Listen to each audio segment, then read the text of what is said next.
tal, amigos? Moi boas noites. Vímola mantendo a serenidade diante das tensións parlamentarias, escoitámola defendendo a gran política, a política con maiúsculas nos tempos que corren. Ela é doña Pilar Rojo, presidenta do Parlamento Galego. Doña Pilar, moi boas noites. Benvida a Foro Aberto. Moitas gracias. Aquí está con nós tamén don Javier Sánchez de Dios. Que tal, amigo? Hola, moi ben, boas noites. E doña María Méndez, moi boas. Boas noites.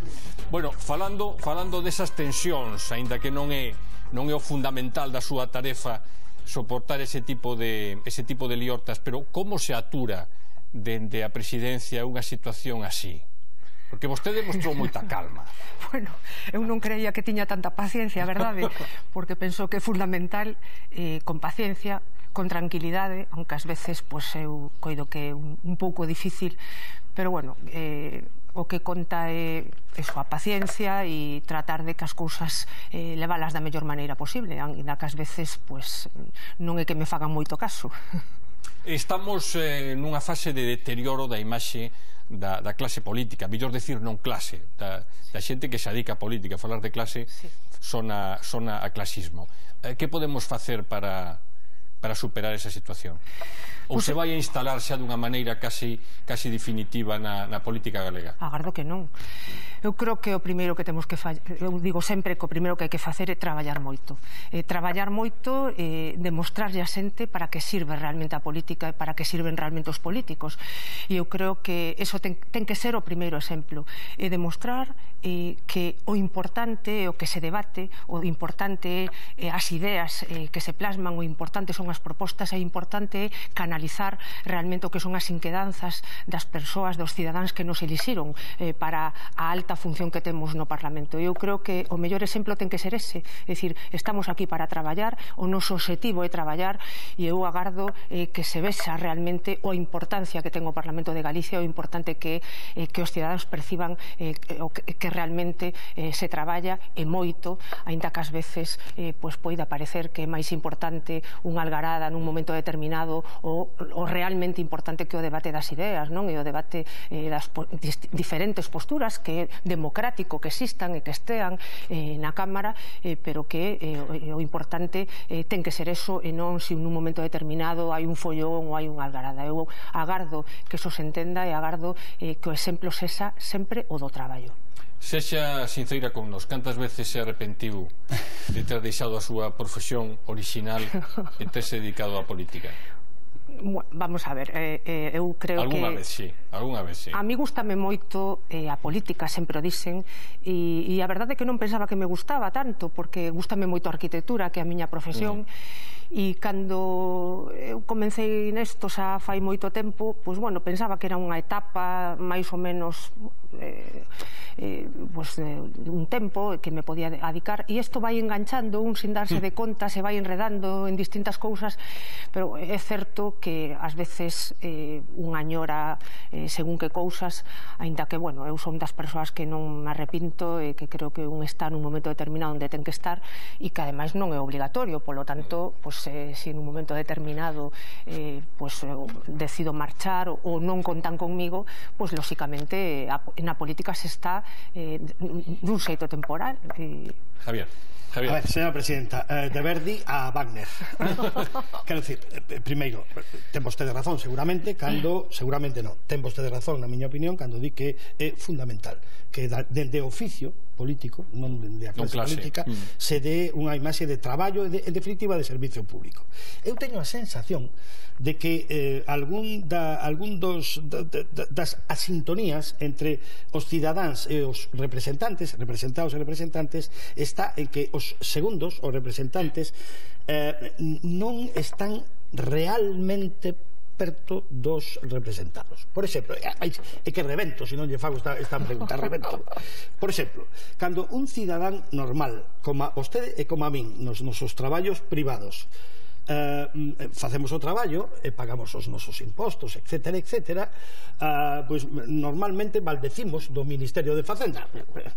En cambio, os diputados galegos non creo que maldigan moito do Ministerio de Facenda, porque a mitade aproximadamente das súas retribucións de un xeito ou de outro sei que é legal, pero non pregunto por eso. Eu considero impropio e sobre todo nestes tempos, é unha opinión persoal, e a pregunta é esta: como é posible que se pretenda sintonía entre os cidadáns representados e os representantes cando os representantes teñen privilexios absolutamente fora de lugar, na miña opinión, e máis en momentos como este? Ben, vostedes está... decía de Verdi a Wagner. No, pero sí que además eu agradezo que me faga vostede esta pregunta, porque creo que está moi nos medios se está a falar moito desta cuestión, pero eu creo que hai que centrar as cousas, e a mí eu o que quero decir é que un deputado ten un salario, e un deputado ten o réxime de incompatibilidades máis ríxido que pode ter un traballador, porque un deputado non é un traballador. Aquí se está tamén a mesturar se os deputados os que nos dedicamos á política somos ou non traballadores. Eu penso que non somos traballadores, eu creo que somos persoas que nun momento determinado estamos a exercer un servicio público. Por que digo isto? Porque é certo que hai unha parte do salario que non tributa á facenda pública, pero como salario de moitos profesionais que teñen contemplado unha serie de gastos que poden desgravar. Por exemplo, un arquitecto, digo un arquitecto para falar da miña profesión, pois ten un traballo, ten uns beneficios e ten uns gastos, pero un arquitecto vai a unha obra e ten un coche que pode desgravar pois, unha amortización do vehículo, un gasto de rodas, uns gastos de desplazamento porque vai ás obras e ten que traballar. Un diputado fai ese traballo porque lle recordo que un diputado representa a unha circunscripción que é a provincia, independentemente de que cada quen teña asignados ou non unhas comarcas, e se despraza. É difícil ás veces valorar cal é o gasto específico do deputado que pon o seu coche, que pon o seu diñeiro a disposición do que o seu traballo, e non pode desgravar absolutamente nada. Entón, que pasa?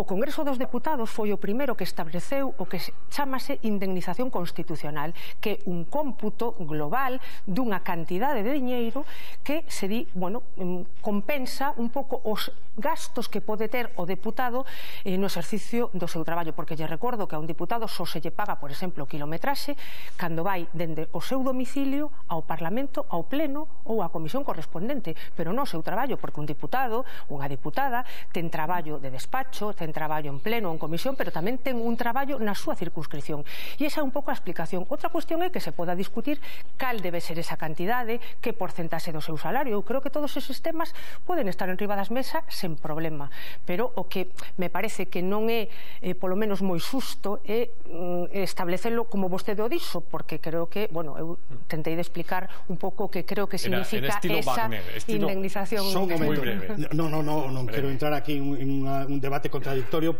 primeiro por respeto, segundo por educación. Non estou de acordo con vostede. Bueno, pero non lle digo que este de acordo, eu lle explico o que é un pouco o sentido que ten o que chamase e por que surde. E tamén teño que decir que isto é un tema, non é por eu sacar balóns fora ni moito menos, isto é un tema que, como lle dixen, estableceu dende fai xa moitísimos anos o Congreso dos Deputados e os parlamentos, e este réxime de retribucións pois saben dabondo. Eu o único que fixen foi irlo asustando cada vez máis, pero que non é nin siquiera un planteamento meu. Ademais establecido por doña Dolores Villarino, por certo, de Verdi a Wagner e de Wagner a María Calas, digamos. Me gustaría. Sí, Presidenta, eu volvo a retomar o tema dos incidentes que se viñeron a provocar neste primeiro período da nova legislatura, e quería preguntar como é posible que estos incidentes que se fan extensivos ao resto de moitas comunidades autónomas, que todos eles vironse obligados a facer digamos unha lectura restrictiva dos seus estatutos, non, para aplicar determinadas medidas que trataran de evitar estos aconteceres. Sin embargo, no resto, tal como País Vasco, Navarra, Madrid, etc., acadaron un enorme acordo entre as forzas políticas presentes no hemiciclo. Aquí, sin embargo, parece que o PP quedouse só puxo de frente prácticamente a toda a oposición. É tan difícil até iso, acadar algún tipo de acordo que trate de evitar ese tipo de conflitos? Bueno, eu teño que decir que, de algún chegouse unha especie de acordo tácito, é dicir, noutras asambleas, como vostede ben di, incluso pecharon as portas do Parlamento, cousa que non se fixo en Galicia. Polo tanto, quero dicir, aquí non se pechou nada, absolutamente. O único que se lle pediu aos grupos parlamentarios é responsabilícense vostedes dos seus invitados. Se vostedes non se responsabilizan, eu si voume responsabilizar, e polo tanto vostedes invitan e eu teño a última palabra. Al final chegouse a unha especie de acordo, ainda que despois eu comprendo que ás veces aparecer en según que fotos, pois ao mellor nun momento determinado non é doado, pero sí que é certo que, bueno, que eu creo que hai unha situación neste momento que os grupos poden plantexar os seus invitados sen ningún problema, pero que se fai é un pouco pois o feito de a autorresponsabilidade tamén dos propios invitados que van á tribuna. E eu quero dicir aquí que penso que non se cambiou ninguna norma, que todo o contrario, o que se lles di aos invitados que van á tribuna do Parlamento é que, por si acaso, lean e asinen o que xa se ven entregando dende fai moitísimas legislaturas no hemiciclo, pero que ás veces un non lee con cuidado ou un se lle escapa o que realmente di ali. Eu penso que é garantista para os invitados que van ao Parlamento que saiban perfectamente que o que se pode facer na tribuna e as consecuencias que ten o incumprimento das normas. E polo tanto, a partir de aí, bueno, agardo que as cousas... Non sumarse a esas propostas por parte de todas as formacións políticas non supón, digamos, unha deixación de responsabilidades por parte dos outros grupos que parece que non lle dan tanta importancia, digamos, a institución soberana do hemiciclo. Bueno, eso supoño que tería vostede que preguntar aos grupos. A mí me parece que pensar, non?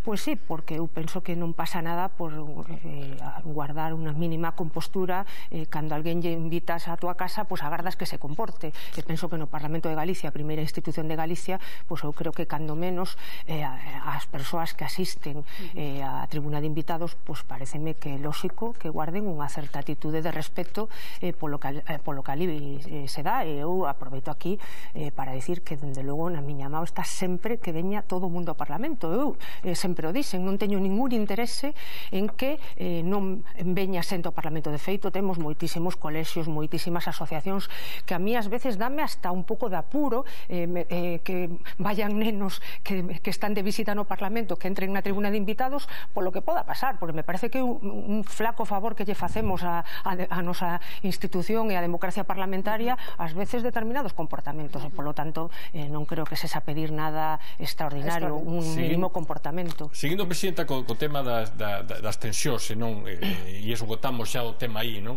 Para falar doutros, pero hai dúas grandes teorías sobre esas actitudes incorrectas de determinados xente, de determinados colectivos, tanto dentro como fora do Parlamento, porque últimamente dá a impresión de que o Parlamento está moitas veces cercado, non? Por manifestantes de distintos sectores. Unha teoría: isto é un reflexo do que está sucedendo actualmente na sociedade, a situación de crise, do agobio que sinten determinados sectores ou colectivos. Outra teoría: isto é unha estrategia perfectamente diseñada por determinados grupos que están dentro da Cámara, pero que tamén lles gusta estar fora, non? Bueno, eu creo que cada grupo debería de explicar cal é a súa teima e cal é o seu plantexamento. Eu non quero pensar que ninguén lle di aos seus invitados vai berrar o Parlamento, pero eu simplemente digo que cada quen sabe tamén a quen invita. E eu creo que, dende logo, a tribuna de invitados non pode ser o quinto grupo parlamentario do Parlamento de Galicia, é o único que digo. E a partir de aí, bueno, cada quen saberá que respeto lle merece o Parlamento e que significa para o seu grupo o Parlamento de Galicia. Para mí significa o berce da nosa democracia e o corazón da democracia representativa que todos temos e nos dimos entre todos coa Constitución e co Estatuto, e polo tanto eu creo que cada quen debe responder, debe dar a resposta de que o que pensa que é o Parlamento, non? Presidenta, unha pregunta casi que personal, pero políticamente personal. A ver, supoño que esta legislatura para vostede é unha legislatura políticamente falando, institucionalmente falando, moi cómoda. Pero por qué? É dicir, ten vostede unha maioría, ten o seu grupo unha maioría absoluta moi confortable. Na legislatura anterior vostede estaba obrigada, verdad, a estar ali 38 e non podía, en fin, bueno, había que estar, porque senón se podía incluso perder votacións. É cómodo a Balto Toro, que decía Virxilio, a Balto Toro é cómodo presenciar ou é especialmente grato ou ingrato presenciar os espectáculos que ás veces dan dialécticamente falando, porque aquilo está para falar, certamente, o Parlamento, pero como contempla dende esa posición los espectáculos tremendos dialécticos que ás veces se dan ali e que os cidadáns non entenden? É dicir, bueno, eu non sou que para falar en nome dos cidadáns, pero ás veces di, pero bueno, será posible que estos señores ou señoras estén falando así destas cousas cando aí fora pasan outras das que non falan? Que pasa aquí, Presidenta? Falou vostede por min. Eu penso, o que vostede me está a preguntar é a miña resposta. Eu contemplo os espectáculos ás veces lamentables con tristura, porque é o que decía ao principio do programa. A mí pareceme que o Parlamento ten que ser importante polo que se debate, por as ideas, polo que se discute, por as distintas posicións ante un tema concreto, polo control ao goberno, que ten que facer unha oposición responsable, por as labores de impulso, e desgraciadamente pois a mí preocúpame, provócame ás veces tristura, ás veces desesperanza, é unha mezcolanza de sentimentos moitas veces contraditorios cando escoito, bueno, que ás veces a pose concreta ou a frase grandilocuente ou a ver se chegamos á liña pero non a cruzamos. O titular de xornal, é terrible. Vostede decía que para mí era cómodo, para mí non é nada cómodo. O decía por aritmética, non pola política. Aritméticamente será cómodo tamén para o grupo parlamentario, porque pode permitirse o luso de que alguén non estea nun momento determinado, pero dende o punto de vista de moderar un debate é profundamente incómodo, pero é profundamente ás veces decepcionante cando un escoita as cousas que escoita, porque eu sempre digo que o control parlamentario non está reñido coa cortesía, non está reñido coa educación e sobre todo non está reñido co respeto que temos enfrente, porque eu creo que dende a discrepancia, porque eu non estea de acordo con vostede, non teño por que insultar, ou porque se non chegar ao insulto chegar a ese límite. Me parece que simplemente con dar a miña opinión e decir o que penso, e ás veces parece que se busca ese un plus e que se busca, e a mí, bueno, pois esas cousas non me gustan e sempre estou a repetir, digo, o control parlamentario non está reñido co respeto. Por favor, falen e escoiten con respeto, e sobre todo que ás veces parece que algúns teñen que escoitalos con respeto e outros non merecen o mesmo respeto. Eu creo que todos os deputados e as deputadas da Cámara merecen o mesmo respeto e merecen expresar as súas opinións, que non, mentras, por suposto, non digan, non insulten o contrario, nin digan cousas fora de lugar. Usted non é a primeira vez que se laia de que teña máis eco mediático, pois eso, un insulto, unha frase inapropiada que unha aprobación de todos uns orzamentos que teñen unha importancia capital para a vida do país. Pues sí. Pero de quen é a culpa? De quen é a culpa de que iso suceda? Da propia dinámica parlamentaria? Dos medios de comunicación, quizáis?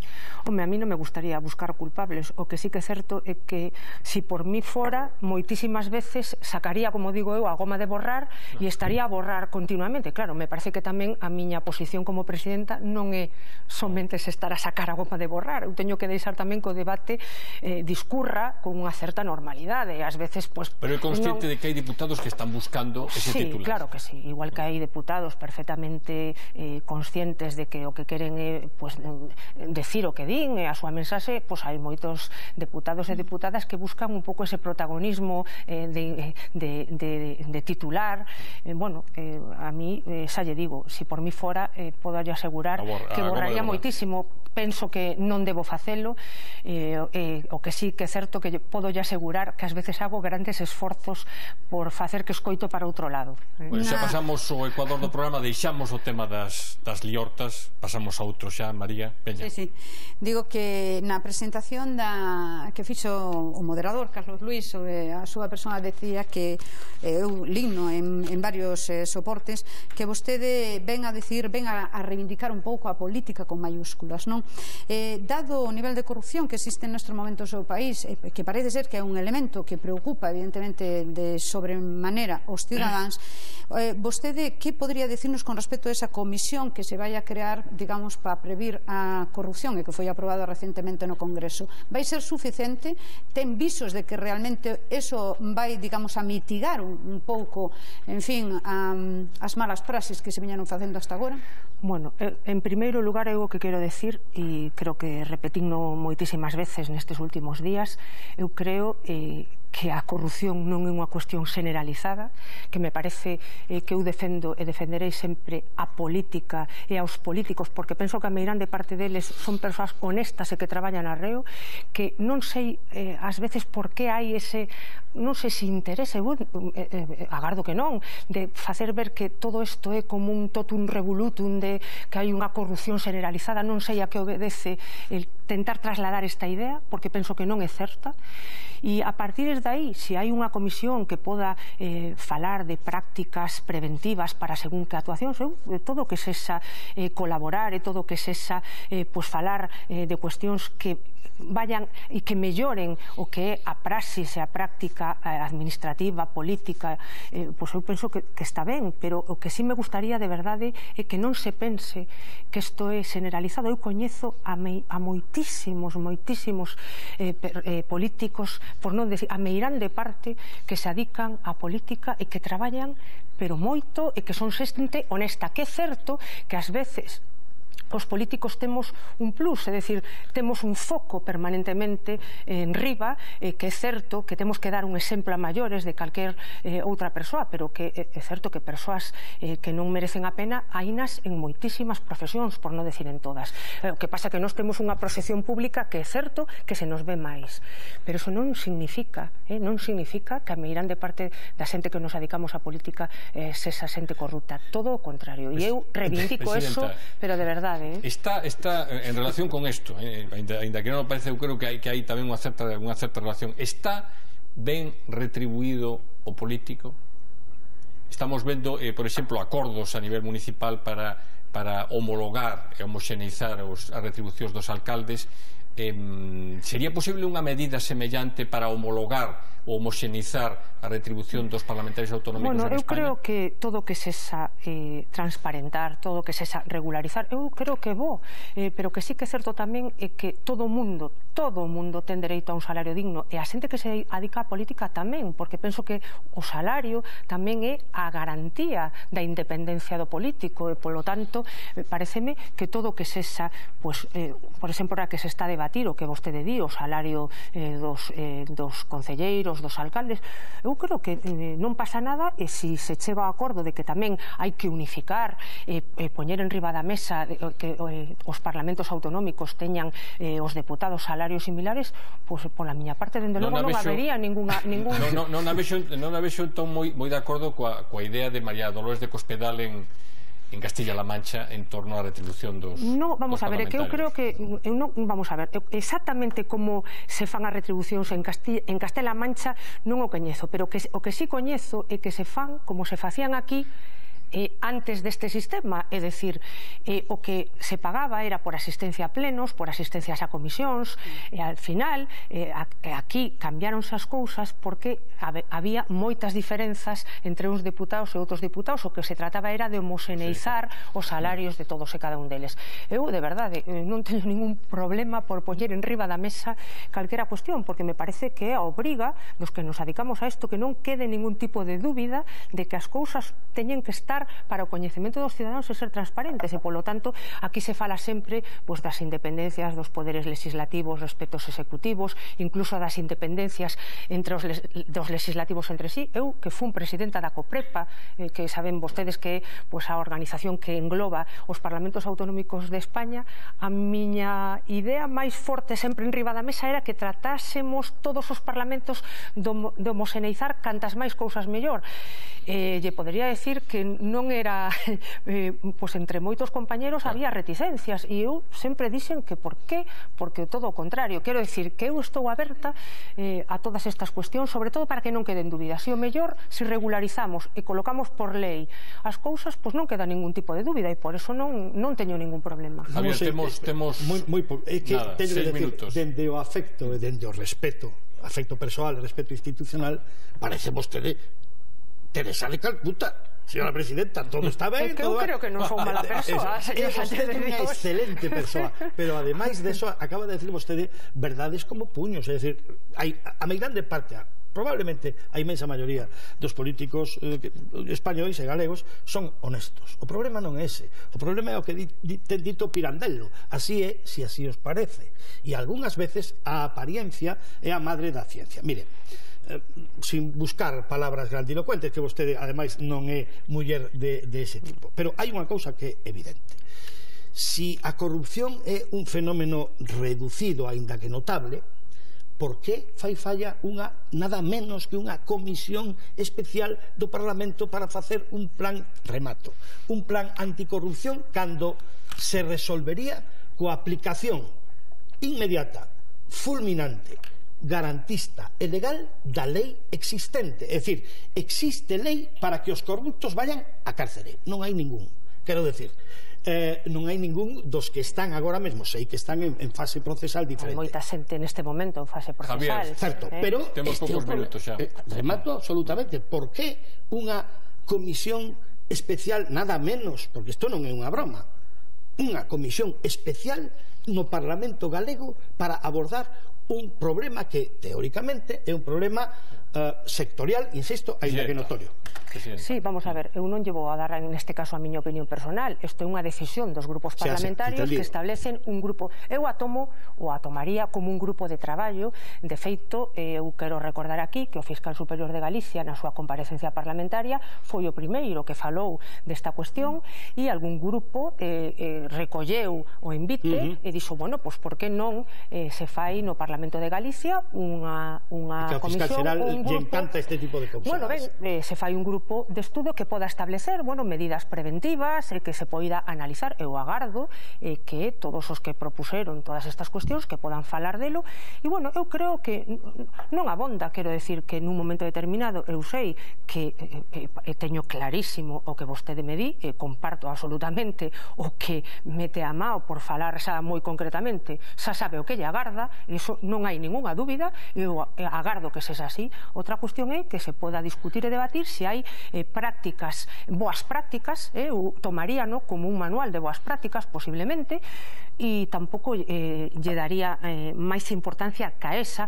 porque de feito despois o que xuzgan son os tribunais e non os parlamentarios, e polo tanto aqueles que defraudan a lei, aqueles que non cumplen, xa saben o que lles agarda. Presidenta, antes da última pregunta que vai a ter María, a proposta de reducción de parlamentarios supón que sobran parlamentarios en Galicia? Bueno, eu penso que non se trata deso. Eu creo que a proposta de reducción de parlamentarios é un compromiso electoral do Partido Popular, que xa vostede sabe que no final da anterior legislatura planteou a cuestión, mesmo falaba de facelo antes das eleccións, que ao final retirouse o tema porque non se... Non houve consenso. Non, sobre todo porque non se quería que os demais partidos poderan pensar que había un ventasismo, unha ventaxa política que non se pretendía en ningún caso. Polo tanto, eu creo que é un compromiso claro do Partido Popular, e non significa que sobren. O que todos temos que ter claro é que se neste momento se está a falar de fusión de concellos, de asustar as administracións, de facer as administracións o máis xustas posibles para tratar todos de ser o máis, non diría prácticos, pero sí que é certo que se podemos facer máis con menos, por que non? E por que non se vai por en riba da mesa algo que non é que diga o Partido Popular ou calquera outro partido cal é o número óptimo de deputados, pero se o propio Estatuto de Autonomía de Galicia fixa entre 60 e 80 o que é a marxe para falar dun número de deputados, polo menos poñerlo riba da mesa e analizar... Temos tempo para unha pregunta moi breve e unha resposta tamén moi breve. Sí, dígolle, Presidenta, hoxe como o Día da Muller Traballadora, gostaríanos saber cal é, en fin, a súa perspectiva con respecto á incorporación das mulleres, se é suficiente a incorporación das mulleres nas institucións, tendo en conta que en estes momentos parece ser que a cifra é de máis ou menos da mitade da representación son féminas, ¿no? Entón, se iso é suficiente, se habría habría que dar un paso máis adiante para ter máis mulleres nas representacións políticas e institucional, en fin. Bueno, eu parto da base que as mulleres somos aproximadamente o 51% da poboación e polo tanto, pues a mí gustaríame que cando menos estivéramos representadas nesa porcentaxe. É certo que ás veces podemos estar un pouco menos e outras agardo que un pouco máis. Eu tamén teño que dicir aquí que estou convencida que isto é unha cuestión de tempo.